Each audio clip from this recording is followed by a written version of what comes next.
नमस्कार दोस्तों, जैसा कि मैंने आप लोगों से अपने शॉर्ट्स में वादा किया था कि भाई जो बोर्ड की परीक्षाएं हैं वो आने वाली है फेब मंथ में। तो इस परीक्षा में हम कैसे बेहतर कर सकते हैं। और भाई जैसा कि परीक्षाओं के समय अक्सर होता है कि भाई चाहे कोई कितना भी बड़ा हिमायती मतलब फन्ने कहाँ है तुरम कहाँ है, प्रेशर सभी को होता है। जो स्टूडेंट शुरू से तैयारी करता है, हम सब जानते हैं कि भाई एग्ज़ाम का प्रेशर उसको भी होता है, और जिसने अभी पिछले लास्ट 2-3 महीने से तैयारी शुरू की है वो ज़्यादा स्ट्रेस में होगा। लेकिन सब अच्छा करते हैं अपने हिसाब से। मेरा ये मानना है कि भाई अपने हिसाब से हर कोई बेस्ट देता है। जो शुरू से बेस्ट है वो लेके चल रहा है अपने सिलेबस को, अपनी तैयारी को, अपने क्वेश्चन आंसर को कंप्लीट करके चल रहा है, वो भी अपनी तरफ से बेस्ट देगा। और जो स्टूडेंट एवरेज है और वो 2 महीने से तैयारी कर रहा है वो भी बहुत अच्छा करेगा। तो इसमें कोई घबराने की ज़रूरत नहीं है। बहरहाल अब जो मेरा आज का जो मेरी वीडियो का संदेश है वो ये है कि आप इस समय में अपने आप को कैसे हम जो काम एंड कंपोज कैसे रखें। भाई देखो, एग्ज़ाम है, एग्ज़ाम का मतलब परीक्षा मतलब जो आपने पिछले जुलाई मंथ से अब तक पढ़ा है उसके लिए आप मतलब आपने कितना पढ़ा है, कितना आपको मतलब तैयारी की है अच्छे से, आपने कितना अपने आप को मैनेज किया है। तो ये सब चीज़ें की इन सब चीज़ों को जांचने की परखने की एक परीक्षा होती है कि भाई किसने कितना पढ़ा है। तो कुछ कदम है, कुछ पॉइंट्स है आपको जो महत्वपूर्ण कदम उठाकर हम अपने आप को बेहतर कर सकते हैं। इस परीक्षा में अपने आप को शांत रख सकते हैं। तो कुछ पॉइंट्स है, आप मैं पूरा विश्वास है कि आप लोग को ये काफ़ी फ़ायदा पहुँचाएंगे। इसमें पहला कदम है अपने आप को कम ना आंके। मैं दोबारा बोल रहा हूँ, मिस्टेक कहाँ होती है जब स्टूडेंट अपने आप को कम आंकने लगता है। होता क्या है कि भाई हमारी पड़ोसी का बच्चा हमसे एक्सीलेंट है या वो बराबर पढ़ रहा है, तो अपने जो तुलना है वो पड़ोसी के बच्चे से ना करें। उसकी अपनी तैयारी अपने साथ है और आप भी अपनी तरफ से बेस्ट दे रहे हो। अगर आप अपने आप को अंडरस्टिमेट करोगे और भाई अपने आप को कम आंकोगे तो ऐसा पाप करने से बचे। क्योंकि अगर आपको अपने ऊपर भरोसा ही नहीं है तो भाई आप कैसे अच्छा करोगे। इसलिए आपको अपने ऊपर भरोसा रखना होगा कि हाँ भाई मैं भी कर सकता हूँ, आई कैन डू इट। इसलिए आई कैन डू इट करने के लिए भरोसा रखें और जो आपकी तैयारी है उसको बरकरार रखें। ये होगा आपका पहला पॉइंट।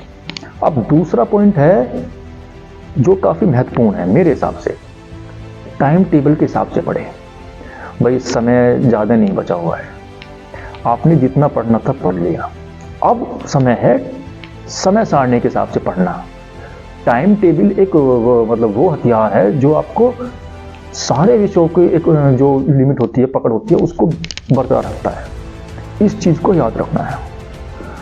हर किसी का अपना एक मुद्दा होता है, हर किसी का अपना एक विषय होता है कि भाई इसमें किसी 1 या 2 में वो थोड़ा कमज़ोर होता ही है। सब होते हैं, हम भी होते हैं नहीं, लेकिन ये कोई गलत नहीं है।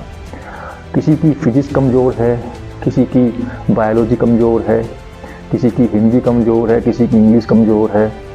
तो कहीं ना कहीं एक मतलब वीकनेस होती ही है। अब बात है कि किस तरह अच्छा करना है। जो आपका विषय अच्छा है, अमूमन 3 से 4 विषय अच्छे होते हैं, 1 से 2 विषयों में थोड़ी बहुत समस्या आती है। बात आती है कि किस तरह अच्छा करें। देखिए, जो विषय आपके अच्छे हैं उनको तो आप अच्छे से उधेड़ दोगे, अच्छे से उनको कवर कर लोगे। जो विषय कमज़ोर है, ध्यान रखना है, उसको 20 से 25 मिनट टाइम टेबल के हिसाब से, मैं दोबारा बोल रहा हूँ, जो विषय आपके कमज़ोर है उसको 20 से 25 मिनट अपने टाइम टेबल में ज़्यादा दीजिए। क्योंकि जो विषय आपका अच्छा है उसको अगर आप 10 मिनट कम भी दे दोगे वो तो आप अच्छे से कर लोगे, लेकिन अब वही 20-25 मिनट आपने उसको दे दिया तो आप ये समझिए आप पीछे नहीं रहोगे। ये मेरा वादा है। इसलिए दोस्तों इस बात को याद रखें कि टाइम टेबल हमेशा बना कर रखना है और उसी पर ही स्ट्रिक्ट टू द रूल रहना है। इसलिए टाइम टेबल जरूर बनाएं। अगला जो पॉइंट है जो आपको ध्यान रखना है, देखिए, पॉइंट जरूर बनाएं। जब आप पढ़ाई करते हैं तो मिस्टेक कहाँ होती है, हम पॉइंट नहीं बनाते। आपने अगर फिजिक्स केमिस्ट्री के या बायो के सब्जेक्ट देखे होंगे, जब छात्र पढ़ाई करते हैं तो टीचर बोलते हैं कि भाई इसके पॉइंट्स बना के लाना है। तो जब आप पॉइंट्स बनाकर पढ़ोगे तो इससे आपको क्या होगा कि आपको मोटा मोटा पॉइंट याद रहेगा और उसके अंदर की जो भी समरी है आप पूरा लिख दोगे, या जो डिस्क्रिप्शन है पूरा आप उसको लिख दोगे। तो पॉइंट बनाने का फायदा आपको ये मिलेगा कि आप अच्छे से परफॉर्म कर सकते हैं। और जब आप पॉइंट बनाकर लिखने का अभ्यास करते हो तो एक जो सिचुएशन आपके सामने आती है उसको आप अच्छे से नैरेटिव कर सकते हो कि भाई हाँ, मैंने इस विषय के ये पॉइंट्स बनाए थे और मुझे इस पॉइंट्स को अच्छे से मुझे याद है और मैं इस तरह इसको डिस्क्राइब करूँगा। इसलिए पॉइंट्स जरूर बनाएं। और इस आदत की वजह से आप देखना, यह मैं आपको आश्वासन दे रहा हूँ कि इस आदत की वजह से आपको एग्जाम में बहुत फ़ायदा होने वाला है। क्योंकि आप अगर अखबार की तरह पढ़ोगे तो आप भूल जाओगे, लेकिन अगर आप पॉइंट वाइज पढ़ोगे तो पॉइंट वाइज पढ़ने की आदत जरूर डालें।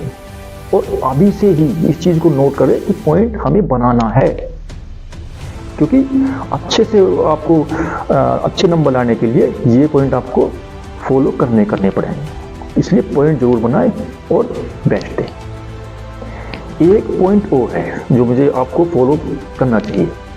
देखिए, अगर आपकी तैयारी अच्छी है तो आपको कोई दिक्कत नहीं है, लेकिन अगर आप पिछले 2 से 3 महीने पढ़ रहे हैं तो भी आपको कोई दिक्कत नहीं है। भरोसा अपने ऊपर रखना है। लेकिन जो कड़वा सच याद रखना, तैयारी से ही आप परीक्षा को पास कर सकते हो। तैयारी करो। मैं अब आपको फिर से बोल रहा हूँ, अगर आपकी तैयारी अच्छी है, आपने चाहे 2 महीने पहले स्टार्ट की हो या 6 महीने पहले स्टार्ट की हो, आपकी अगर तैयारी अच्छी है तो आप मार नहीं खाओगे। हमेशा याद रखना है, अपना बेस्ट देना है। अपना बेस्ट दोगे तो रिजल्ट बेस्ट ही आएगा। इस बात को नहीं लाना है कि भाई वो 90% ले आया तो भाई मैं भी 90% लाऊंगा। देखो, 2 महीने की तैयारी करके मैं ये नहीं कह रहा नहीं ला सकते हो, संभव है, लेकिन जो चीज़ प्रैक्टिकल नहीं है उसको एक्सेप्ट करो और बेस्ट दो। परसेंटेज पर ध्यान नहीं देना है।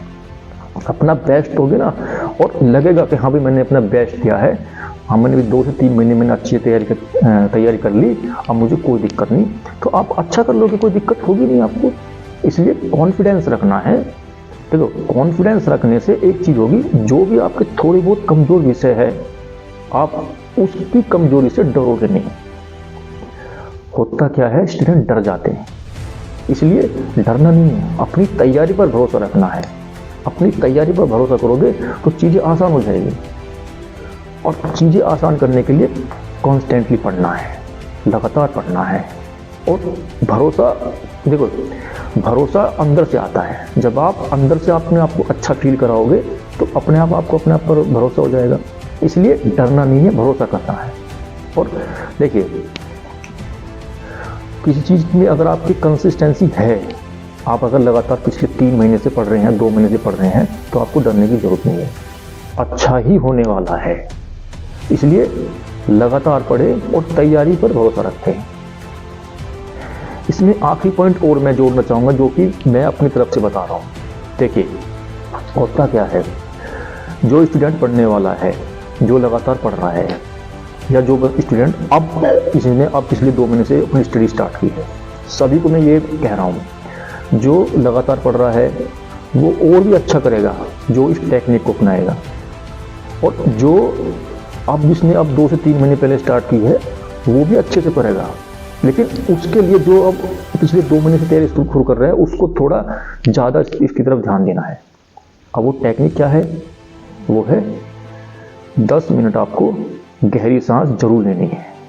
देखिए, मैं इस बात को दोबारा बोल रहा हूँ, 10 मिनट आपको गहरी सांस जरूर लेनी है। एग्ज़ाम से पहले अगर आप 10 मिनट पहले पहुँच गए हैं तो गहरी गहरी सांस ले और आपको ध्यान देना है अपनी गहरी सांस पर। सारा खेल गहरी सांसों का ही होता है। जब आदमी थोड़ा नर्वस होता है ना तो वो अच्छे से परफॉर्म नहीं कर पाता, क्योंकि ये फैक्ट है। और जब बंदा गहरी गहरी सांस लेता है तो उसका ऊपर अपना कंट्रोल होने लगता है। उसका जो ANS है, ऑटोनॉमिक नर्वस सिस्टम, वो उसका साथ देता है। इसलिए गहरी सांस जरूर ले और अपनी सांसों पर ध्यान दे।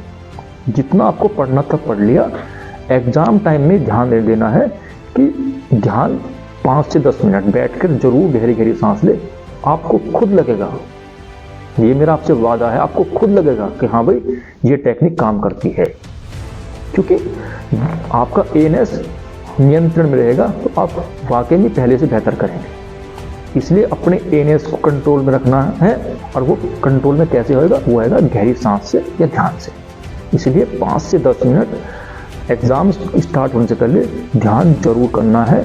सब कुछ भूल जाना है उस ध्यान करते समय, बस अपनी गहरी गहरी सांसों पर ध्यान लेना है और उसको धीरे धीरे छोड़ना है। फिर देखना आप अच्छे से, बहुत ही अच्छे से परफॉर्म करेंगे। तो दोस्तों, इस वीडियो संदेश के माध्यम से मैंने कुछ 4-5 पॉइंट्स बताए थे, और भाई मेरा पूरा विश्वास है कि भाई ये जो बातें मैंने आपको बताई है ये आपके ज़रूर काम आने वाली है। और आपके लिए मैं समय समय पर ऐसी ही कुछ रोचक वीडियो लाता रहूँगा जिससे कि आप लोगों को काफ़ी फ़ायदा होगा। और भाई मेरी पिछली वीडियो पर भी आप लोगों ने बहुत अच्छे से रिस्पॉन्स किया है, इसके लिए मैं आपका तहे दिल से धन्यवाद करता हूँ। और ऐसी ही वीडियो की जानकारी के लिए कृपया हमारे चैनल से जुड़े रहें। मिलते हैं अगली वीडियो में। धन्यवाद।